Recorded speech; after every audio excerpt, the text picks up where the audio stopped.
যাদের হৃদয়ে আছে আল্লাহর ভয়, তারা কভু পথ ভুলে যায় না। চেষ্টা করব যে সত্য স্বপ্নের আলামত কি কি, অর্থাৎ কিভাবে বুঝবো যে আমি যে স্বপ্নটা দেখেছি এই স্বপ্নটা সত্য কিনা বা অর্থবহ কিনা। অনেকে আমাদের কাছে জানতে চায় যে আমি এই স্বপ্নটা দেখেছি, এটা কি সত্য স্বপ্ন, এটা কি অর্থবহ স্বপ্ন, বা এটা কি আল্লাহর পক্ষ থেকে কোনো গাইডেন্সমূলক বা দিক নির্দেশনা বা সুসংবাদমূলক স্বপ্ন। কিভাবে আমরা বুঝতে পারি? কিছু আলামত রয়েছে, কিছু নিদর্শন রয়েছে যেগুলোর আলোকে কিন্তু আমরা সহজেই বুঝতে পারি যে স্বপ্নটা সত্য কিনা। যে ব্যক্তি সত্য কথা বলে বেশি, তার স্বপ্ন সত্য হয় বেশি। তাহলে সহজে আমরা বুঝলাম, আপনি যদি সত্যবাদী হন, সাধারণত আপনার স্বপ্নগুলো জেনারেলি সত্য হবে। আপনি স্বপ্ন দেখার পরে আপনার খুব স্বস্তি লাগবে, আপনার ভালো লাগবে, আপনার কাছে এই স্বপ্নটা পছন্দ হবে, খুব ভালো লাগবে স্বপ্নটা। যদি এরকম ফিলিং হয় আপনার, তাহলে আপনি বুঝবেন এই স্বপ্নটা সত্য ছিল এবং অর্থবহ ছিল। সত্য স্বপ্ন খুবই শর্ট হয়, কনসাইজ হয়। আরবিতে যেটাকে বলা হয় ওয়াদেহা জালিয়া, খুবই শর্ট, স্পষ্ট, ক্লিয়ার এবং কনসাইজ। অনেকে রাতে অনেক লম্বা লম্বা স্বপ্ন দেখে, লম্বা এপিসোড দেখে, একটার পর একটা ঘটনা দেখতে থাকে, মুভির মতো লম্বা লম্বা ঘটনা সে দেখতে থাকে। এই জাতীয় লম্বা লম্বা ঘটনা যদি আপনি দেখে থাকেন রাতে, বা এপিসোড আকারে একটার পর একটা ঘটনা যেটার সাথে কোনো মিল নেই, এই জাতীয় স্বপ্নের সাধারণত কোনো অর্থ হয় না, এগুলো অর্থবহ স্বপ্ন নয়। অর্থবহ স্বপ্ন চিনার 3 নাম্বার আলামত বা সাইন হচ্ছে রিপিটেশন। অর্থাৎ একই স্বপ্ন যদি আপনি বারবার দেখেন তাহলে বুঝতে হবে এটা অর্থবহ স্বপ্ন, এবং এটার মাধ্যমে আল্লাহ তাআলা আপনাকে কোনো দিক নির্দেশনা বা গাইডেন্স দিতে যাচ্ছেন। আপনাকে বোঝার চেষ্টা করতে হবে যে আসলে আল্লাহ তাআলা আপনাকে কি বোঝাতে চাচ্ছেন। তাহলে 3 নাম্বার হচ্ছে রিপিটেশন। বারবার যদি কোনো স্বপ্ন দেখেন, এই স্বপ্নটা সত্য হবে এবং অর্থবহ হবে। একজন মানুষ একটা স্বপ্ন বারবার দেখলে যেমনি অর্থবহ, পাশাপাশি একই স্বপ্ন যদি অনেকে দেখে তাহলে সেই স্বপ্নটাও অর্থবহ। অর্থাৎ আপনি একটা স্বপ্ন প্রায় দিন দেখেন, তাহলে বোঝা যাচ্ছে এটা অর্থবহ স্বপ্ন। অথবা একটা স্বপ্ন অনেক লোক একসাথে দেখেছে, তারপরের দিন একে অপরের সাথে শেয়ার করে বোঝা গেল যে সবাই একই স্বপ্ন দেখেছে, তাহলে বোঝা যাবে এটা সাধারণ স্বপ্ন নয়, এটা অর্থবহ স্বপ্ন, মিনিংফুল স্বপ্ন। তার মানে একই স্বপ্ন যদি একাধিক লোকজন দেখে থাকে, সেটা যেমনি অর্থবহ, আবার আপনি একাও যদি একটি স্বপ্ন বারবার দেখেন, সেটাও অর্থবহ। আমরা আজান যে কিভাবে ইন্ট্রোডিউস হলো মুসলিম কমিউনিটির মধ্যে, এই হাদিসের আলোকে বুঝতে পারি যে কোনো স্বপ্ন আপনি বারবার দেখলে বা অনেকে একই স্বপ্ন দেখলে সে স্বপ্নটা অর্থবহ হবে। অর্থবহ স্বপ্ন দেখার 4 নাম্বার সাইন হচ্ছে শেষ রাতের স্বপ্ন সাধারণত অর্থবহ হয়। অর্থাৎ লাস্ট 1/3 অফ দ্য নাইট, রাতের শেষাংশে যদি আপনি ফজরের আগ দিয়ে যে স্বপ্নটা মানুষ দেখে, সাধারণত এই স্বপ্নটা অর্থবহ হয়, এটা সত্য স্বপ্ন হয়। কারণ এই টাইমে আল্লাহ তাআলা প্রথম আকাশে নেমে আসেন বা মনোনিবেশ করেন এবং ডাকতে থাকেন, কার রিজিকের দরকার আমি রিজিক দেব, কার অর্থের দরকার আমি অর্থ এর ব্যবস্থা করে দেব, কার কি দরকার আমার কাছে চাও, অসুস্থরা আমি তাদেরকে সুস্থ করে দেব। সো ওই টাইমে আল্লাহ তাআলার বিশেষ একটা রহমত পৃথিবীতে নেমে আসে, ফলে শেষ রাতের স্বপ্ন সাধারণত অর্থবহ স্বপ্ন হয়। পাশাপাশি হাদিসে এসেছে যে কিয়ামতের আগ দিয়ে মুমিনরা যে স্বপ্নগুলো দেখবে, এই স্বপ্নগুলো সাধারণত অর্থবহ হবে। অর্থাৎ কিয়ামতের একেবারে আগ মুহূর্তে যখন মুসলমানরা খুব স্ট্রাগল করবে, মুসলমানরা যখন খুব বিপদে থাকবে, তখন মুসলমানদের যে স্বপ্নগুলো তারা রাতের বেলা দেখবে, এগুলো মিথ্যা হবে না, বেশিরভাগ স্বপ্নই সত্য হবে, অর্থবহ হবে। অর্থাৎ কিয়ামতের সময় যত ঘনিয়ে আসবে, কাছাকাছি আসবে, মুমিন বা বিশ্বাসীদের স্বপ্ন ঠিক তত সঠিক হতে থাকবে। মুমিনদের তখনকার স্বপ্ন বেশিরভাগই সত্য হবে, সেটা মিথ্যা হবে না। তাহলে এই হাদিস থেকে আমরা জানলাম কিয়ামতের আগ দিয়ে মুমিনরা যে স্বপ্নগুলো দেখবে এগুলো সত্য হবে, অর্থবহ হবে। এ পর্যায়ে আমরা জানবার চেষ্টা করব যে স্বপ্নের ব্যাপারে কিছু ইসলামিক দিক নির্দেশনা রয়েছে। আমরা যদি এই দিক নির্দেশনাগুলো, গাইডেন্সগুলো মেনে চলি, তাহলে স্বপ্ন নিয়ে আমাদের খুব একটা কনফিউশনে থাকতে হবে না। সেক্ষেত্রে প্রথম গাইডলাইন হচ্ছে অপ্রয়োজনে স্বপ্ন অন্যের সাথে শেয়ার না করা। Do not mention the dream for interpretation except a prolific scholar or any well wisher to you. কেউ যদি খুব বড় আলেম হয়ে থাকেন, শায়েখ হয়ে থাকেন, তার ইলম আছে, আমল আছে, এরকম কারো কাছে শেয়ার করতে পারেন। অথবা আপনার শুভাকাঙ্ক্ষী আপনাকে ভালো অ্যাডভাইস করতে পারে, আপনাকে পছন্দ করে, এরকম লোক ছাড়া কারো কাছে স্বপ্ন শেয়ার করা যাবে না। যে তোমাকে পছন্দ করে এমন কারো কাছে ছাড়া স্বপ্ন শেয়ার করবে না। অথবা আউজি রাইন, এমন লোক যে ডিসিশন দিতে পারে, he can advise you, he can provide you the right decision, এরকম লোক যদি আপনার কাছের শুভাকাঙ্ক্ষীদের মধ্যে থেকে কেউ থেকে থাকে, আপনি তার সাথে শেয়ার করতে পারেন। সে আপনার হাবিব, সে আপনার বন্ধু, সব কাছের লোক, বজম ফ্রেন্ড, আপনার শুভ কামনা করে সব সময়, এই জাতীয় লোকের কাছে আপনি স্বপ্ন শেয়ার করতে পারেন। স্বপ্ন শেয়ার করতে হলে ভালো আলেমের কাছে শেয়ার করো, অথবা নাসেহ, যে তোমাকে ভালো অ্যাডভাইস করতে পারবে, উপদেশ দিতে পারবে, এরকম কারো কাছে শেয়ার করো, অন্য কারো কাছে নয়। আলেম বা শুভাকাঙ্ক্ষী নসিহতকারী ছাড়া কারো কাছে স্বপ্ন শেয়ার করা যাবে না। এর কারণ হচ্ছে, আমরা আগেই বলেছি যে আপনি স্বপ্নে যদি ভালো কিছু দেখে থাকেন, এটা এমন কারো কাছে যদি শেয়ার করেন যে আপনাকে পছন্দ করে না, তাহলে আপনি হিংসার শিকার হতে পারেন।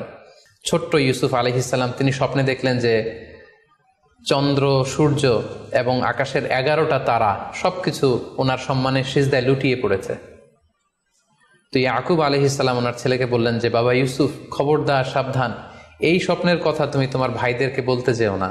যদি তুমি তোমার ভাইদের সাথে এই চমৎকার স্বপ্নের কথা শেয়ার করো, তাহলে ফাইয়াকিদু লাকা কাইদা, তারা তোমাকে নিয়ে হিংসা করবে, ষড়যন্ত্র করবে। তাহলে আমরা বুঝলাম যে যার তার কাছে চাইলে আমরা স্বপ্ন শেয়ার করতে পারবো না, বরং এক্ষেত্রে বুঝে শুনে সাবধানে শেয়ার করতে হবে। কেন যে কারো কাছে স্বপ্ন শেয়ার করা যাবে না, করলে সমস্যা কি? স্বপ্নের ব্যাখ্যা তেমনই হয়ে থাকে যেমন এটার ব্যাখ্যা করা হয়। এই ব্যাপারটা কিন্তু সাধারণ কোনো কথা নয়। আপনি একজনের কাছে, যার কোনো জ্ঞান নেই স্বপ্নের ব্যাপারে, হুট করে তার কাছে স্বপ্নের ব্যাখ্যা জানতে চাইলেন, আর তিনিও হুট করে এমন একটা ব্যাখ্যা করে দিল, ফলে দেখা যাবে উনি যেটা ব্যাখ্যা করেছেন সেটাই ঘটবে আপনার জীবনে। সো স্বপ্নের কথা যে কারো কাছে বলতে নেই। আল্লাহ রাসূল সাল্লাল্লাহু আলাইহি ওয়াসাল্লামের কাছে মদিনাতে প্রায় একজন নারী এসে স্বপ্নের ব্যাখ্যা জানতে চাইতেন। সে নারী বলতেন যে, ইয়া রাসূলুল্লাহ, আমি প্রায়ই স্বপ্নে দেখি যে আমার ঘরের একটি পিলার ভেঙে গিয়েছে এবং আমি অন্ধ সন্তান প্রসব করেছি। এই নারীর স্বামী ছিল ব্যবসায়ী এবং সারা বছর ব্যবসার কারণে বিভিন্ন জায়গায় তিনি ঘুরে বেড়াতেন, এবং যখন ফিরে আসতেন, যাওয়ার সময় তিনি স্ত্রীকে প্রেগনেন্ট অবস্থায় রেখে যেতেন, অর্থাৎ গর্ভবতী। আর এই বাচ্চাকে পেটে নিয়ে এই নারী সবসময় এই স্বপ্ন দেখতে থাকতেন।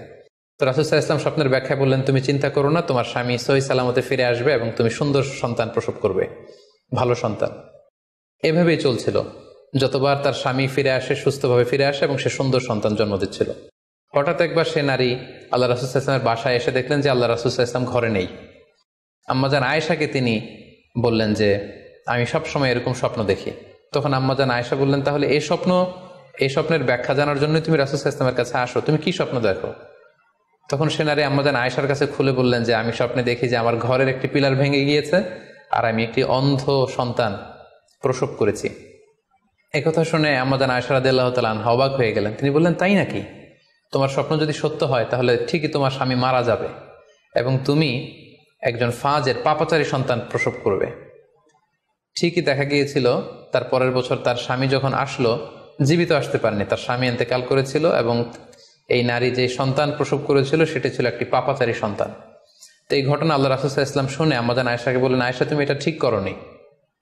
তুমি যদি কখনো কারো স্বপ্নের ব্যাখ্যা করো, তুমি ভালো ব্যাখ্যাটা করবে, কখনো মন্দ দিক থেকে ব্যাখ্যা করবে না। হয় চুপ থাকবে, ব্যাখ্যাই করতে যাবে না, আর যদি স্বপ্নের ইন্টারপ্রিটেশন তুমি করতে চাও তাহলে ভালো ব্যাখ্যাটা করবে। মুহাম্মদ ইবনে সিরিন, উনি ছাত্রদেরকে নিয়ে একবার তালিম দিচ্ছিলেন।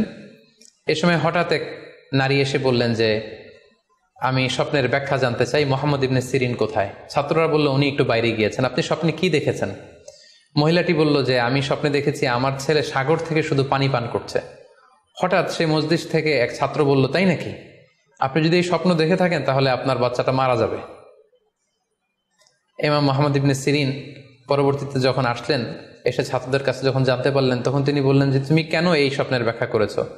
কারণ সাগরের লোনা পানি এটা যে সবসময় অযোগ্য, পানের অযোগ্য, ব্যাপারটা এমনটা নয়। সাগরের ভেতরে তো মণিমুক্তাও আছে। বরং আমি হলে ব্যাখ্যা করতাম যে, তোমার ছেলে সাগর থেকে পানি খাচ্ছে, তোমার ছেলে অনেক বড় আলেম হবে। কিছুদিন পরে আরেক লোক এসে মুহাম্মদ ইবনে সিরিনের কাছে জানতে চাইলেন যে, আমি স্বপ্নে দেখছি যে আমার ছেলে সাগর থেকে শুধু পানি নিয়ে খাচ্ছে। তিনি বললেন, আশা করা যায় তোমার ছেলে অনেক বড় আলেম হবে। ঠিকই দেখা গেল কিছুদিন পরে যেই মহিলাটি স্বপ্নের ব্যাখ্যা জানতে এসেছিলেন, তার ছেলেটি মারা গিয়েছে। আর ওই যেই লোক মুহাম্মদ ইবনে সিরিনের কাছে স্বপ্নের সুন্দর ব্যাখ্যা নিয়ে গেলেন, তার ছেলে ওই সময়ের অনেক বড় আলেম হয়েছিল। স্বপ্নের ক্ষেত্রে ইসলামের যে দিক নির্দেশনা, সেক্ষেত্রে আরও একটি দিক নির্দেশনা হচ্ছে, স্বপ্ন কখনো শরীয়তের দলিল হতে পারে না। কেবলমাত্র নবীদের স্বপ্নই হচ্ছে ওহী, কিন্তু আমরা যারা সাধারণ মুসলমান, আমাদের স্বপ্ন কখনো শরীয়তের দলিল হতে পারে না। এটা আপনার জন্য কোনো একটা বিশেষ ধরনের অনুধাবন হতে পারে, আপনার বিশেষ ফিলিংস হতে পারে, আপনার একার জন্য কোনো ধরনের গাইডেন্স হতে পারে আল্লাহর পক্ষ থেকে, কিন্তু এটাকে শরীয়তের দলিল বলে চালিয়ে দেওয়া যাবে না। আমরা প্রায় শুনি অমুক পীর সাহেব একটা স্বপ্ন দেখেছেন এবং তার মুরিদেরা এই স্বপ্নের আলোকে বিভিন্ন কাজ করতে শুরু করেছেন, এটাকে শরীয়তের অংশ মনে করে।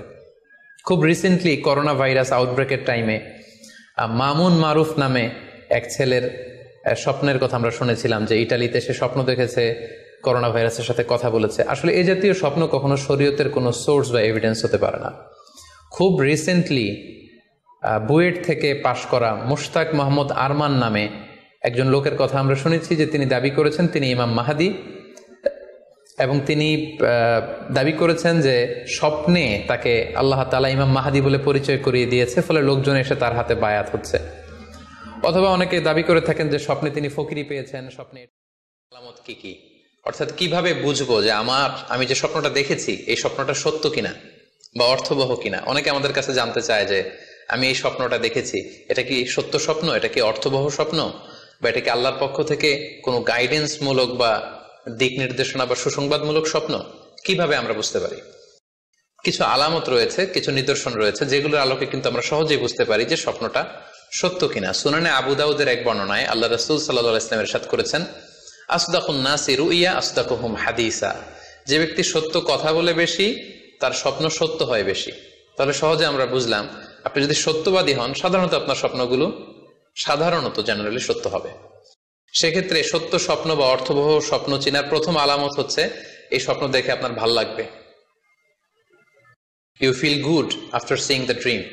আপনি স্বপ্ন দেখার পরে আপনার খুব স্বস্তি লাগবে, আপনার ভালো লাগবে, আপনার কাছে এই স্বপ্নটা পছন্দ হবে, খুব ভালো লাগবে স্বপ্নটা। যদি এরকম ফিলিং হয় আপনার, তাহলে আপনি বুঝবেন এই স্বপ্নটা সত্য ছিল এবং অর্থবহ ছিল।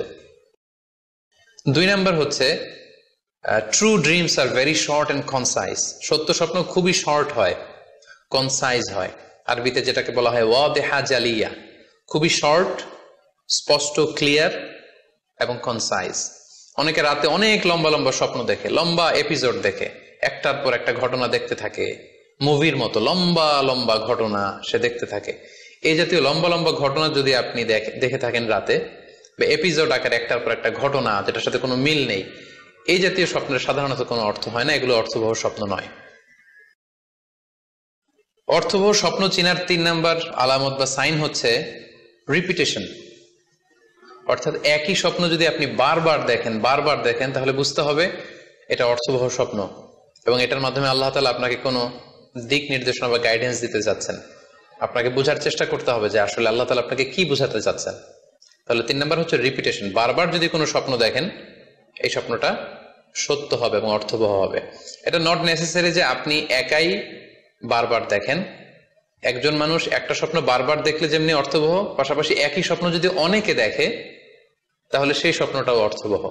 অর্থাৎ আপনি একটা স্বপ্ন প্রায় দিন দেখেন, তাহলে বোঝা যাচ্ছে এটা অর্থবহ স্বপ্ন। অথবা একটা স্বপ্ন অনেক লোক একসাথে দেখেছে, তারপরের দিন একে অপরের সাথে শেয়ার করে বোঝা গেল যে সবাই একই স্বপ্ন দেখেছে, তাহলে বোঝা যাবে এটা সাধারণ স্বপ্ন নয়, এটা অর্থবহ স্বপ্ন, মিনিংফুল স্বপ্ন। যেমন এক্ষেত্রে আমরা লাইলাতুল কদরের একটা হাদিসের কথা উল্লেখ করতে পারি। সহিহ বুখারীতে এসেছে, রমাদান মাসে সাহাবারা স্বপ্ন দেখলেন, অনেক সাহাবা একসাথে স্বপ্ন দেখলেন যে ওনাদেরকে বলা হচ্ছে রমাদানের শেষ দশকের শেষ 7 দিনের যে কোনো একদিন কদর হয়ে যেতে পারে। ওনারা সবাই এসে সাহাবা রিদওয়ানুল্লাহি তাআলা আলাইহিম আজমাইন আল্লাহ রাসূল সাল্লাল্লাহু আলাইহি ওয়াসাল্লামের কাছে বললেন, ইয়া রাসূলুল্লাহ, আমি স্বপ্নে দেখেছি যে বলা হচ্ছে কদরের জন্য রমজানের শেষ 7 দিনকে তালাশ করতে। আরেকজন এসে একই কথা বললো যে ইয়া রাসূলুল্লাহ, আমি দেখেছি রমজানের শেষ 7 দিনে কদর হতে পারে। তো এরকম অনেক সাহাবা যখন আল্লাহ রাসূল সাল্লাল্লাহু আলাইহি ওয়াসাল্লামের কাছে এসে এই ঘটনা বলল, তখন আল্লাহ রাসূল সাল্লাল্লাহু আলাইহি ওয়াসাল্লাম বললেন, আরা রুইয়াকুম কদ তাওয়াতাআত ফিস সাবঈল আওয়াখির, যে আমি দেখতে পেলাম যে তোমাদের স্বপ্নটা রমজানের শেষ 7 দিনের ব্যাপারে ঐকমত্য হয়েছে, একই ধরনের স্বপ্ন তোমরা সবাই দেখেছো, তাই তোমরা রমজানের শেষ দশকের শেষের 7 দিনে কদর তালাশ করো। রমজানের শেষ দশকের শেষ 7 দিনে কদর হয়ে যাওয়ার সম্ভাবনা বেশি। সেই বুখারীর এই হাদিসের আলোকে কিন্তু আমরা বুঝতে পারলাম যে একটি স্বপ্ন, একই ধরনের ঘটনা যদি অনেকে দেখে তাহলে এটা অর্থবহ। পাশাপাশি এক্ষেত্রে আমরা আজানের হাদিসটি উল্লেখ করতে পারি। আমরা এখন নামাজের আগে যে আজান দেয়া হয়, শুরুর দিকে কিন্তু সাহাবাদের আজানের পদ্ধতি জানা ছিল না। তখন সাহাবারা আল্লাহ রাসূল সাল্লাল্লাহু আলাইহি ওয়াসাল্লামের সাথে কনসাল্ট করছিলেন যে কিভাবে আজান দেয়া যায়, অর্থাৎ কিভাবে ঘোষণা দেয়া যায় সালাতের জন্য। একজন সাহাবা বলল, আমরা আগুন জ্বালিয়ে দিব, আগুনের ধোঁয়া দেখে মদিনার সবাই বুঝবে যে এখন সালাতের সময়, তো সবাই চলে আসবে। আরেকজন বলল, না, প্রতিদিন আগুন জ্বালানো এটা নিরাপদ না, বরং আমরা খ্রিস্টানদের মতো বেল বাজিয়ে দিব, একজন বেল রিঙ্গার রাখবো, যে ঘন্টা বাজালে ঘন্টার আওয়াজ শুনে খ্রিস্টানদের মতো চার্চে যেন লোকজন আসে, বাকিরা সবাই নামাজ পড়তে চলে আসবে। তো এক একজনের এক এক পরামর্শ শুনে আল্লাহ রাসূল সাল্লাল্লাহু আলাইহি ওয়াসাল্লাম কোনো সিদ্ধান্তে আসতে পারলেন না। তারপরের দিন একজন সাহাবা চমৎকার একটি স্বপ্ন দেখলেন। তিনি স্বপ্নে দেখলেন, ওনার নাম হচ্ছে আব্দুল্লাহ ইবনে যায়েদ ইবনে আব্দে রব্বি। উনি স্বপ্নে দেখলেন যে একজন লোক, খুব সম্ভবত ফেরেশতা হবেন, তার গায়ে দুইটা সবুজ রঙের জামা এবং তার হাতে বেল, ঘন্টা। তখন তিনি ওনাকে জিজ্ঞেস করলেন, আপনি কি ঘন্টা বিক্রি করেন? তখন স্বপ্নে সেই লোকটি বলল, ঘন্টা দিয়ে তুমি কি করবে? তো সাহাবী বললেন যে ঘন্টা দিয়ে আমরা নামাজের জন্য আহ্বান করব। তো স্বপ্নে সেই সবুজ কাপড় পরিহিত লোক বলল যে ঘন্টার চাইতেও যদি চমৎকার একটা আইডিয়া তোমার সাথে শেয়ার করি, সেটাকে তুমি শুনবে? সাহাবী বললেন, হ্যাঁ শুনবো। তখন তিনি বললেন, ঘন্টা না বাজিয়ে তোমরা উঁচু একটা জায়গায় দাঁড়িয়ে আল্লাহু আকবার, আল্লাহু আকবার, আল্লাহু আকবার, আল্লাহু আকবার, আশহাদু আল্লা ইলাহা ইল্লাল্লাহ, আশহাদু আন্না মুহাম্মাদুর রাসূলুল্লাহ, এই বাক্যগুলো তোমরা বলবে। এই বাক্যগুলোর মধ্যে দিয়ে আল্লাহর বরত্বের ঘোষণা হবে, রাসূল সাল্লাল্লাহু আলাইহি ওয়াসাল্লামের রিসালাতের ঘোষণা হবে, মানুষকে চমৎকার বাক্যে নামাজের দিকে ডাকাও হবে, ফলে লোকজন নামাজেও চলে আসবে। এই চমৎকার কথা শুনে সাহাবা তো অবাক হয়ে গেলেন, ওনার ঘুম ভেঙে গেল। উনি সকালবেলা আল্লাহ রাসূল সাল্লাল্লাহু আলাইহি ওয়াসাল্লামের কাছে এসে পুরো ঘটনা শোনালেন, যে একজন লোককে আমি দেখলাম হাতে ঘন্টা, আমি বললাম ঘন্টা কিনবো সালাতের আহ্বানের জন্য, তিনি আমাকে এই কয়েকটা বাক্য শিখিয়ে বললেন, ঘন্টা না বাজিয়ে এই বাক্যগুলো দিয়ে আহ্বান করলে কেমন হয়। আল্লাহ রাসূল সাল্লাল্লাহু আলাইহি ওয়াসাল্লাম এই স্বপ্নের কথা শুনে তিনি অভিভূত হলেন। তিনি বললেন, তুমি ঠিকই দেখেছ, তুমি সঠিক স্বপ্ন দেখেছ। যেহেতু বেলালের কণ্ঠ খুব দরাজ, বেলালকে ডাকো, আমাদের ঘন্টাও বাজানোর দরকার নেই, আগুন জ্বালানোর দরকার নেই, বেলালকে বাক্যগুলো মুখস্থ করিয়ে দাও। বেলাল মসজিদে নববীর পাশে দাঁড়িয়ে আওয়াজ করে এই আজান দিবে, এই ঘোষণা দিবে। এই আজান শুরু হলো। বেলাল রাদিয়াল্লাহু তাআলা আনহু একটা উঁচু জায়গায় দাঁড়িয়ে আল্লাহু আকবার, আল্লাহু আকবার বলে তিনি আজান দিতে শুরু করলেন। এই বাক্যগুলো শুনে সাইয়েদনা ওমর ফারুক দৌড়াতে দৌড়াতে আল্লাহ রাসূল সাল্লাল্লাহু আলাইহি ওয়াসাল্লামের কাছে আসলেন। এসে বললেন, ইয়া রাসূলুল্লাহ, বেলাল এই বাক্যগুলো কোত্থেকে শিখেছে? গত রাতে তো আমি দেখেছি যে আমাকে একজন লোক বলেছে যে তোমরা এই বাক্যগুলোকে ব্যবহার করে লোকজনকে সালাতের জন্য আহ্বান করো। আল্লাহ রাসূল সাল্লাল্লাহু আলাইহি ওয়াসাল্লাম শুনে অবাক হলেন। অর্থাৎ ওই সাহাবী ঠিক যেমন স্বপ্ন দেখেছেন, ইসলামের দ্বিতীয় খলিফা সাইয়েদনা ওমর ফারুক রাদিয়াল্লাহু তাআলা আনহু উনিও একই স্বপ্ন দেখেছেন। তার মানে একই স্বপ্ন যদি একাধিক লোকজন দেখে থাকে, সেটা যেমনি অর্থবহ, আবার আপনি একাও যদি একটি স্বপ্ন বারবার বারবার দেখেন, সেটাও অর্থবহ।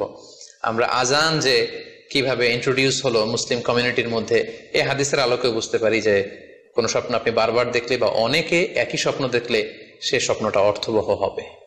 অর্থবহ স্বপ্ন দেখার 4 নম্বর সাইন হচ্ছে শেষ রাতের স্বপ্ন সাধারণত অর্থবহ হয়, অর্থাৎ লাস্ট 1/3 অফ দ্য নাইট, রাতের শেষাংশে যদি আপনি ফজরের আগ দিয়ে যে স্বপ্নটা মানুষ দেখে, সাধারণত এই স্বপ্নটা অর্থবহ হয়, এটা সত্য স্বপ্ন হয়। কারণ এই টাইমে আল্লাহ তাআলা প্রথম আকাশে নেমে আসেন বা মনোনিবেশ করেন এবং ডাকতে থাকেন, কার রিজিকের দরকার আমি রিজিক দেব, কার অর্থের দরকার আমি অর্থ এর ব্যবস্থা করে দেব, কার কি দরকার আমার কাছে চাও, অসুস্থরা আমি তাদেরকে সুস্থ করে দেব। সো ওই টাইমে আল্লাহ তাআলার বিশেষ একটা রহমত পৃথিবীতে নেমে আসে, ফলে শেষ রাতের স্বপ্ন সাধারণত অর্থবহ স্বপ্ন হয়। পাশাপাশি হাদিসে এসেছে যে কিয়ামতের আগ দিয়ে মুমিনরা যে স্বপ্নগুলো দেখবে, এই স্বপ্নগুলো সাধারণত অর্থবহ হবে। অর্থাৎ কিয়ামতের একেবারে আগ মুহূর্তে যখন মুসলমানরা খুব স্ট্রাগল করবে, মুসলমানরা যখন খুব বিপদে থাকবে, তখন মুসলমানদের যে স্বপ্নগুলো তারা রাতের বেলা দেখবে, এগুলো মিথ্যা হবে না, বেশিরভাগ স্বপ্নই সত্য হবে, অর্থবহ হবে। যেটা আমরা সহিহ বুখারীর একটা হাদিস থেকে জানতে পারি, যেখানে আল্লাহ রাসূল সাল্লাল্লাহু আলাইহি ওয়াসাল্লাম ইরশাদ করেছেন, ইযা ইকতারাবা যামানু লাম তাকাদ রুইয়াল মুমিনি তাকযিব, অর্থাৎ কিয়ামতের সময় যত ঘনিয়ে আসবে, কাছাকাছি আসবে, মুমিন বা বিশ্বাসীদের স্বপ্ন ঠিক তত সঠিক হতে থাকবে। মুমিনদের তখনকার স্বপ্ন বেশিরভাগই সত্য হবে, সেটা মিথ্যা হবে না। আলামত কি কি, অর্থাৎ কিভাবে বুঝবো যে আমি যে স্বপ্নটা দেখেছি এই স্বপ্নটা সত্য কিনা বা অর্থবহ।